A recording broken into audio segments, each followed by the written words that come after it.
તો નિસ્વાર્થ સેવા, નિસ્વાર્થ રૂપે મદદરૂપ થવું, અને છેવટે એટલું જો ન થઈ શકે તો પીપા પાપ ન કીજીએ તો પુણ્ય કિયા 100 બાર. કોકને મદદરૂપ ના થઈ શકાય તો વાંધો નહીં, પણ કોકને નડતા તો નહીં જ.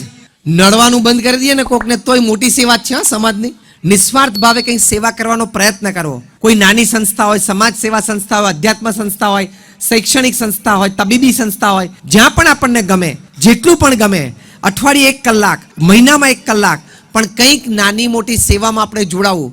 કદાચ આપણને એમાં અધિકાર પદ ના હોય તો ત્યાં સંસ્થામાં જઈને કહેવું કે મારે સેવા કરવી છે, મારે અહીંયા કચરો વાળવો છે, મને આપો ને. તો મેડિકલ સાયન્સ એવું કહે છે કે ઇફ યુ ડુ સમથિંગ સેલ્ફલેસલી, તમે નિસ્વાર્થ ભાવે પણ કંઈક દૈહિક ક્રિયા કરો છો, ત્યારે તમારું મન પ્રફુલ્લિત થાય છે, અને મન પ્રફુલ્લિત થાય, મન હળવું થાય, ત્યારે તમે સાયકોસોમેટિક ડિઝીઝથી બચી જાઓ છો. 90% તમારા શરીરના રોગો છે સાયકોસોમેટિક, એટલે કે તમારું મન અસ્વસ્થ છે, એટલે શરીરમાં અસ્વસ્થતા પ્રવર્તે છે.